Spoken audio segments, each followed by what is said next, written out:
안녕하세요. 우멘사입니다. 저희 시어머니는 초등학교 교감 선생님이시고 시아버지는 소아과 의사입니다. 남편은 약사이고요. 그런데 신우이는 잘 나가다가 중학교 때부터 친구를 잘못 사귀는 바람에 엇나갔다고 했습니다. 어디까지나 남편과 시어머니의 말이니까 그런가 보다 했는데요. 고등학교 때부터는 아예 집 나가는 것을 밥 먹듯이 했었고 그래서 학교도 중간에 중퇴를 했었다고 하더라고요. 예전 말로 빙 청소년이었다고 하던데 왜 그렇게 되었는지는 저도 잘 모르겠어요. 남편 말에 의하면 신우이가 일진 친구들을 사귀게 되면서부터 그렇게 돼버렸다는데 공부에는 취미도 없었고 오로지 하지 말란 짓만 콜라콜라 샀다고 하더라고요. 헛발 바람이 들어서 연예인이 되겠다며 연기학원에 등록을 시켜주기도 했지만 오래가지 못했고 성형을 시켜달라길래 돈 처발라서 성형을 해줬더니 남자들 꼬시는 데만 여념이 없더라네요.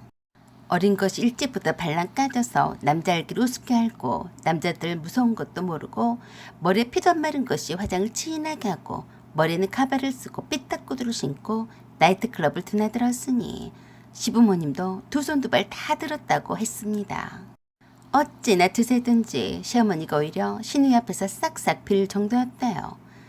내가 네가 고등학교만 졸업을 하면 뭘 하든지 상관을 하지 않을 테니까 제발 고등학교 졸업장만이라도 따자. 응? 그때마다 신우이가 그랬다네요. 고등학교 졸업장을 따면 또 그럴걸? 제발 대학교 졸업장만이라도 따자. 어휴 지겨워. 신우이 용돈도 끊어보기도 했다지만 용돈을 끊으면 후배들 삥이나 뜯고 편의점 도둑질을 해대니까 무서워서 용돈도 끊을 수가 없었다네요. 물론 성인이 된 이후에는 일절 돈을 주지 않았다고 했는데 뭘 해먹고 사는지 집에 들어오는 날이 적다 보니 알아서 살라고 냅둔다고 했습니다. 시어머니가 초등학교 교감이시라서 얼마나 교육하게 돼서는 박식하시겠어요. 신우이를 사람을 만들어 보겠다고 각종 심리 상담에도 끌고 가보고 정신과 의사한테도 데려가 보기도 했다는데 역효과만 났다고 했습니다. 뭐 사람이 꼭 남들이 다 가는 길로만 가란 법은 없지 않나요? 그래서 남편이 신우이를 문제아 취급을 할 때도 저는 그랬었어요. 아가씨가 자기가 보기엔 한심하고 문제가 있는 것처럼 보일지는 모르지만 자유영혼이라서 그런 게 아닐까? 사람이 다 똑같이 살면 그게 사람이야? 다 저마다의 개성 있는 법인데 그걸 자기 시각에 맞지 않는다고 해서 틀리다고 하는 건 모순이 아닐까? 아니야. 우리 집의 별종이야. 엄마가 그랬어. 아무리 생각을 해봐도 머리를 다진 것 같다고 말이야. 경계성 지능장애라는 게 있는데 모든 검사나 수치는 정상범위 나오긴 하지만 지능이 낮다고 할 수는 없고 그렇다고 해서 정상이라고도 할 수 없는 아직 확인할 수 없는 비정상적 지능장애인 것 같다고 하셨어. 그것도 어머니 생각일 뿐이지 지극히 정상인데 그렇게 몰아가신 것 아니냐? 그냥 아가씨가 공부를 하기 싫어서 안 한 것뿐이고 친구가 좋아서 일진 애들과 어울려 다닌 것뿐인데 꼭 보통 아이들처럼 착하게 공부하고 착실하게 학교에 다니는 게 정상적이라고 말할 수 없는 거 아니냐? 그러자 남편이 한숨을 크게 한 번 내쉬더니 그랬어요. 그 정도면 내가 말을 안 한다. 너는 모르는 게 나아. 그런가 보다 했어요. 결혼 전에도 그렇고 결혼 후에도 신우이가 나를 특별히 괴롭힌 적이 없었으니까 그렇게 생각을 했었는데요. 그건 얼마 지나지 않아서 그 생각을 바꾸게 되었습니다. 그날은 남편이 지방에 있는 모임에 참석을 한다며 집을 비운 날이었어요. 밤 10시가 훨씬 넘은 오밤중에 뜬금없는 벨소리가 울렸습니다. 누구세요? 홈오토 화면으로는 밖이 보이지 않아서 또 한 번 누구세요? 라고 큰 소리로 물었더니 문을 두드리는 소리가 났어요. 순간 혼자 있는데 겁이 나서 함부로 문을 못 열고 경비실 아저씨를 호출했습니다. 아저씨, 누가 벨을 누르고 문을 두드리는 것 같은데 밖에 아무도 안 보여요. 와주셔야겠어요. 드디어 경비 아저씨가 저희 집 문 앞에 도착을 해서 문을 열었습니다. 놀랍게도 문 앞에 쓰러져 있는 신우이를 발견하게 되었어요. 깜짝 놀라서 아가씨 어디 아파요? 정신 차려봐요. 아가씨. 그러자 다 죽어가는 목소리로 실눈을 뜨며 제게 그러더라고요. 언니 나 괜찮아. 기력이 없어서 그만. 들어가서 좀 누워있으면 될 거야. 아 그래? 그래 일단 어서 들어가요. 라고 하며 제가 거의 없다시피 해서 거실 소파에 누웠어요. 경비실 아저씨를 보내놓고서 제가 신우에게 물었어요. 어디가 어떻게 안 좋은 거예요? 정신이 좀 들어요. 하필 오빠도 없는데 119를 불러야 하나? 아가씨 말 좀 해봐요. 그랬더니 힘겹게 일어나는 것 같더니 소파에 고쳐 앉으며 그랬습니다. 언니, 내가 입덧을 하느라 못 먹어서 그런가 봐요. 뭐 먹을 거 없어요? 입덧이라니? 이 상황에 농담이 나와요. 그러자 갑자기 언제 그러냐는 듯이 초롱초롱한 눈으로 저를 쳐다보면서 그러더라고요. 언니, 입덧이란 거 몰라요? 저 임신했어요. 제 배 좀 봐요. 다들 내가 배를 보여줘야 믿는다니까. 이거 봐요. 결혼도 안 한 새파란 처녀가 아주 자연스럽게 임신을 했다며 자랑하듯이 말을 하는 게 좀 거시기 했습니다. 진짜로 임신한 거 맞아? 그럼 가짜로 임신했다고 말하겠어요? 나를 그런 눈으로 보지 말아요. 되게 기분 나쁘네. 그러겠지 말고 뭐 먹을 것 없어요? 라고 하며 벌떡 일어나서 주방으로 가더니 냉장고를 열고 내가 좋아하는 단팥빵을 집어내더니 입에 쑤셔 박았어요. 입덧? 입덧은 임신 초기 하는 게 아닌가? 그래서 물었습니다. 아가씨, 똥배 아니에요? 입덧은 임신 초기 하는 건데. 언니가 임신도 안 해봤으면서 뭘 한다고 그래요? 지금 5개월이 넘어갔는데도 아직도 입덧이 심해요. 5개월씩이나? 마치 걸씬 들린 사람처럼 냉장고에서 눈에 띄는 것은 죄다 꺼내놓으면서 한 손으로는 먹느라 정신이 없더라고요. 아가씨, 며칠 굶은 사람처럼 왜 그래요? 내가 꺼내줄 테니까 좀 기다려요. 언니, 내가 몸이 둘이잖아요. 그래서 배가 고픈가 봐. 고기 좀 구워줘요. 막 땡기네. 아깐 입덧이라서 잘 못 먹는다더니 잘만 퍼먹었어요. 거기에다가 내 신혼집에 처음 온 주제에 예의도 없이 고기를 구워달라니 참 유난스럽다 싶었습니다. 고기요? 이렇게 막 먹어도 되는 거예요? 아까는 다 죽을 듯이 쓰러졌으면서 이젠 괜찮은 거예요? 내가 이 몸으로 아주 못 먹었으면 이렇게 하겠어요. 나도 살려고 그러는 거예요. 아가씨, 어머니 아가씨 임신한 거 알고 있죠? 엄마요? 몰라요. 정말요? 어머니랑 함께 지내는 거 아니었어요? 말도 마요. 내가 이 나이 엄마랑 아빠 눈치를 보게 생겼어요. 엄마는 내가 어떻게 해보겠는데 아빠는 나를 소닥 보듯이 해요. 아주 나를 못 잡아먹 안달인데 내가 그런 집구석에 어떻게 버티겠냐고요. 그래서 집에 안 들어간 지가 꽤 되었어요. 네? 어머니 아가씨가 조그만 회사에 다닌다고 하시던데요. 그래서 같이 지내는 줄 알았는데 아니었어요. 아휴, 힘들어. 무슨 말이 그렇게 많아요. 그럴 시간에 고기 좀 구워봐요. 고기 없어요. 오빠나 나나 육식파가 아니라서 챙겨놓고 먹지 않아요. 그러자 또 쓰러질 듯이 휘청이면서 배를 움켜잡고 다 죽어갈 듯이 기어들어가는 목소리로 그러더라고요. 언니, 정말 미안한데요. 나 어제부터 계속 굶었어요. 배고파 죽겠다고요. 삼겹살이랑 국밥이랑 시켜주면 안 돼요? 뜬금없이 이 오밤중에 찾아와서 거지 코스프레를 하고 있는데 황당했습니다. 그래도 뭐 이후에 어떻든 간에 임신한 몸으로 굶었다는데 해놓은 밥은 없어서 주문해줄 생각이었습니다. 알았어요. 밥이 없으니까 배달 음식을 주문할게요. 라고 하면서 배달 어플을 열려고 제 휴대폰을 들었는데 제게 그러더라고요. 언니, 내가 이제 금방 다 주문했으니까 음식이 도착을 하면 언니가 카드로 결제 좀 부탁해요. 내가 돈이 바닥이 나서 어제부터 쫄쫄 굶은 거예요. 행색은 명품으로 뒤집어 쓴 것처럼 보이는데 자칭 센 거지라고 자랑을 했습니다. 어찌나 불쌍한 척을 해대는지 처음에는 깜빡 속았지 뭡니까. 얽힌 주제로 그깟 배달 음식비가 아까워서 다 죽어간 임신한 신우에게 박대를 했다는 소리는 듣기 싫어서 그러라고 했어요. 아가씨, 음식 오기 전에 내가 사과라도 깎아줄게요. 그러자 또 그러더라니까요. 언니, 사과를 먹으면 맨날 음식 못 먹으니까 안 먹을래요. 별꼴이야, 굶었다더니. 그러더니 또 끙끙거리는 소리를 내면서 거실 소파에 퇴짜로 누워서 그랬어요. 언니, 오빠 오늘 안 들어오지? 어떻게 알았어요? 오빠랑 통화했어요? 언니 텔레비 좀 틀어봐요. 결혼 후 처음 온 내 신혼집이 마치 자기 집이냐 누워서 아주 자연스럽게 입으로 시키고 자빠졌더라고요. 내가 TV를 켜주고 물었습니다. 어머니랑 아버님께 애기 아빠가 인사는 했어요? 그러자 갑자기 인상을 더럽게 쓰면서 제게 소리를 질렀습니다. 내 말을 어떻게 들은 거예요? 몇 번을 말해야냐고요. 엄마랑 아빠랑 다 몰라요. 내가 말 안 했으니까 모른다고요. 저는 순간 당황을 해서 그랬어요. 아가씨, 그게 그렇게 화낼 일이야? 애기 아빠가 궁금해서 그런 건데 왜 화부터 내고 그래요? 참 얼척없네. 뭐요? 얼척이 없다고 했어? 보자 하니까 이제 은근슬쩍 제게 반말 찌꺼리를 하려고 했습니다. 아가씨, 상당히 당황스럽네. 언제 봤다고 나한테 언성을 높이고 달려들어? 그러자 또 도발을 해오더라니까요.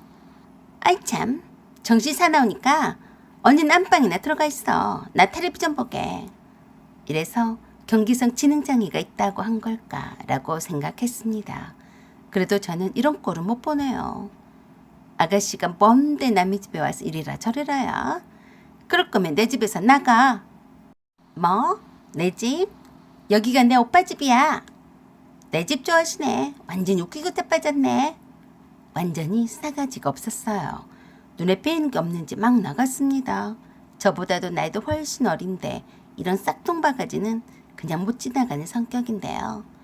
그래도 신우가 처음 옳기는 집에 왔는데 뒷말은 안 나오게 해야 해서 조금만 참아보기로 했습니다. 그래서 좋은 말로 다 일렀어요. 아가씨 몇 살이야? 또 피곤하게 남의 나이는 왜 물어요? 할 일 없으면 언니 볼일 보라니까 그러네. 그 말에 저도 모르게 본색이 나와버렸어요. 야 이 싸가지야. 어디 언니가 묻는데 그렇게밖에 말 못해? 나한테 죽고 싶냐? 그랬더니 대급박을 나한테 들이밀고 그래 나 죽고 싶다. 어디 죽여봐. 그래서 들이미는 얼굴을 한 손으로 들어서 다른 한 손으로 세게 뺨을 후려 갈겼습니다. 그대로 거실 바닥에 나 뒹굴더니 또 나한테 대급박을 들이밀었어요. 갖다 대주는데 뭐 어쩌겠어요. 또 다른 한 손으로 있는 힘껏 다른 쪽 뺨을 갈겨버렸죠. 또 대급박을 갖다 대주면 또 갈겨버릴 참이었는데 마침 음식이 도착을 했습니다. 야 이 싸가지야. 나한테 더 맞을래?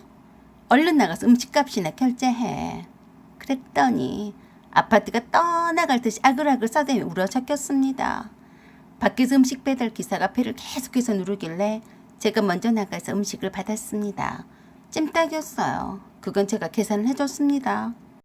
이건 내가 올케로서 사주는 거니까 이거 퍼먹고 얼른 나가. 알았냐?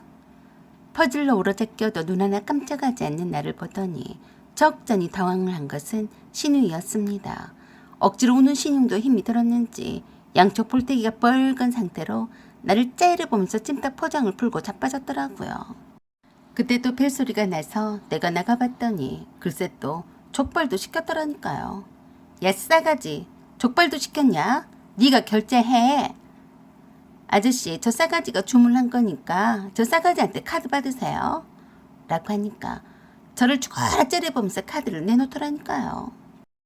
그래서 제가 그랬어요. 칵! 눈가를 파버릴 거라니까. 너는 네 오빠도 없겠다. 나한테 잘못 보이면 뒤졌어. 나도 모르게 신이가 얄미워서 막 질렀는데 깜빡했지 뭡니까. 거기에 배달기사가 있었다는 사실을요. 순박해 보이는 아가씨인가 아줌마인가 헷갈리는 여자가 걸쭉한 험한 말을 내뱉자 눈이 휘둥그레져서 얼른 결제를 하고 나가더라고요. 족발까지 다 먹으려고 포장을 뜯고 있길래 제가 낚아챘어요.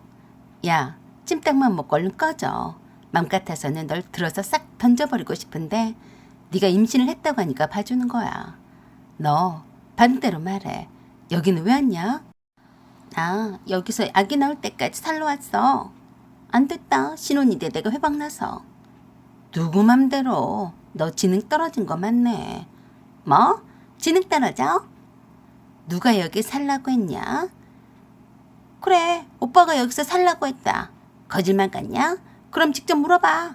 그래서 남편에게 전화를 했어요. 남편이 한참이나 있다가 받더라고요. 여기 사람들과 맥주 한잔 하고 있었어. 왜? 아가씨가 자기가 여기 와서 살라고 했다던데 네가 그러라고 했니? 아, 은희가 벌써 왔냐? 그랬어. 안 그랬어? 저기 말 들어보니까 난처한 지경이더라. 지금 엄마랑 아버지는 은희가 술집에 나가는 줄은 모르시거든. 불쌍하니까 당분간 우리가 데리고 있자. 어? 네가 내 허락도 없이 아가씨가 우리 집에서 살라고 했단 말이야? 그럼 어떡하냐? 은희가 기들더라고 나밖에 없는데. 하필 자기 집을 놔두고 왜 우리 신혼집이니? 은희가 집이 어디 있어? 집 나온 지 한참이나 됐어. 우리 엄마랑 아버지가 은희가 술집에서 알바를 하고 임신을 한 것을 알면 아마 쓰러지실 거야. 잠시만이야. 자기가 그 정도는 이해를 해줄 수 있잖아. 웃기고 있네. 부모도 이해를 못하는 것을 남인 내가 어떻게 이해를 하냐? 너도 네 멋대로 했으니까 나도 내 멋대로 할 테니까 후회는 하지 마라. 끊어. 남편과 통화를 하는 사이에 신우가 어디로 갔는지 안 보였어요. 가만히 보니까 안방에 들어가서 내 침대 위에서 대자로 누워서 누군가와 통화 중이었습니다. 일부러 엿들었어요. 어머, 자기야, 왜 이제 연락해? 나 언제까지 숨을 쉬어야 해? 그냥 자기 마누라는 이혼해버려. 내가 자기 마누라는 어떻게 해보겠는데 고년이 아줌마 부대를 끌고 다닌 바람에 내 꼴이 말이 아니잖아. 자기 마누라한테 들키면 내가 맨날 자기 마누라를 피해 다녀야 해? 아니 난 몰라. 오빠가 엄마가 다닌 학교나 아빠 병원에 와서 난동을 부릴까 봐 걱정이 태산이야. 근데 말이야, 세상에 살다가 자기 마누라 같은 여자가 여기 또 있더라. 올케가 아니라 마귀 할멈 같아. 우리 오빠 집인데 날 못 잡아먹어 안달이라니까. 천하의 타근이가 이 꼴이 날 줄 어찌 알았겠어. 어떡할 거야? 그냥 우리 둘이 다른 나라로 도망가서 살면 안 돼? 뭐? 돈을 다 압수당했다고? 미쳤어? 돈 없이 어떻게 살아? 어찌나 길게 심각한 통화를 해대던지 무슨 사연인지 싹 알겠더라고요. 술집에서 알바를 하다가 돈 좀 있는 늙은 아저씨를 꼬셔서 돈 받고 살림을 차려서 살다가 임신까지 했는데 그 사람 마누라가 아줌마 부대를 이끌고 쳐들어오는 바람에 남편에게 SOS를 쳤고 남편은 당분간 진정이 될 때까지 내 신혼집에 피신해 있어도 된다고 허락을 한 것이었어요. 남편이 신우이를 그렇게도 심란하게 생각을 했어도 이렇듯 형편없는 인간인 줄은 몰랐어요. 세상에 살다가 이런 여자는 처음 봅니다. 대충 넘어가다가는 죽도 밥도 안 될 것 같아서 제가 새에게 나서기로 맘먹었어요. 일단 인정상 그 오밤중에 내쫓을 수가 없어서 찜닭이든 족발이든 실컷 처먹이고 잠들 때까지 기다렸어요. 뻔한 거 아니겠어요? 신우의 핸드폰 잠금 패턴을 유심히 눈여겨봐뒀다가 잠이 든 사이에 몰래 열어봤어요. 아기 아빠의 전화번호를 따내려고 말이죠. 아기 아빠 좋아하네. 늙은 곰땡이 아저씨였습니다. 그리고 제가 그 나쁜 놈에게 전화를 했어요. 밤늦게 죄송합니다만 김영삼씨 맞습니까? 누구요? 아, 여기 택배인데요. 주소가 잘못 표기가 되어서 반려가 되어서 확인자 전화드립니다. 주소 좀 불러주시겠습니까? 뭔 택배인데 그러요? 그건 모르겠어요. 보내주신 분이 주소를 잘못 적으신 것 같습니다. 라고 하자 순순히 불러주더라고요. 참 쉽죠? 역시나 주소가 아파트라서 제가 다음날에 바로 그 집으로 달려갔습니다. 김영삼씨 부인에게 여시같이 여차여차 일러주고 찾고 있는 그 몹쓸 것이 제 신혼집에 피신해 있으니 알아서 찾아가라고 했어요. 그러자 부지런한 아줌마 부대가 그새 출동을 했습니다. 그것도 모르고 소파에서 대자로 퍼질러 있던 신우이가 아줌마 부대를 보자 바닥에 머리를 쳐박고 손을 싹싹 빌더라니까요. 고성이 오가고 시끌사끌해서 제가 그랬어요. 이 싸가지가 내 남편의 여동생이긴 하지만 감사줄 생각은 눈꼽만치도 없으니까 데리고 나가서 저의 시댁으로 끌고 가세요. 동네 창피해 죽겠어요. 제가 내민 시댁 주소로 신우이를 끌고 가라고 했더니 신우이가 나 같은 독종을 생전에 처음 봤다고 울고불고 난리를 쳤습니다. 별꼴이었어요. 세상에 독종이 얼마나 많은데 겨우 나보고 독종이래. 아줌마 부대가 신우이를 끌고 나간 후에 아니나 다를까 남편에게서 전화가 왔어요. 아주 쾌광된 목소리로 저를 코너로 몰았습니다. 네가 사람이냐? 임신한 애를 그렇게 끌려가게 가만히 보고만 있었어? 아니, 보고만 있는 게 아니라 내가 아줌마 부대를 불렀어. 쓰레기 같은 네 동생 좀 치워주라고. 갈 데가 없어? 없긴 왜 없어. 뭐야? 너 같은 더러운 년은 처음 봤다. 누가 할 소릴? 너 같은 더러운 놈은 처음 봤다. 저렇게 부족하고 막 나가는 네 동생을 나보고 데리고 살라고 했냐? 내가 분명히 말했지. 네가 네 맘대로 한 것처럼 나도 내 맘대로 할 거라고. 너 행동거지 잘 해야 할 거야. 내가 아줌마 부대한테 어머니가 다닌 학교랑 아버님 병원이랑 다 가르쳐줬거든. 잘해봐. 우리도 갈라서자. 웃겼어요. 저보고 더러운 년이라니. 그래서 남편 짐을 싹 다 담아서 시댁으로 보냈습니다. 그랬더니 시어머니가 전화를 하셔서 그러셨어요. 이제까지 둘이 짜고서 나를 속였지 뭐냐. 세상 할 짓이 없어서 남의 첩질이 나다니. 말이 되는 소리냐. 내가 너 아니었으면 계속 모르고 살 뻔했다. 내 아들은 또 뭐가 문제라서 쫓아냈냐. 자기도 통제를 못하는 동생을 저 의논도 하지 않고 들어와 살라고 한 죄예요. 보통 큰 죄가 아니죠. 결혼 초반에 이러면 나중에 더 하겠죠. 그래서 아드님이랑 이혼할 거니까 짐 보냈습니다. 안녕히 계세요. 그런 후 남편과 헤어졌습니다. 다행히도 혼인신고 전이었습니다. 사연은 여기까지입니다. 감사합니다.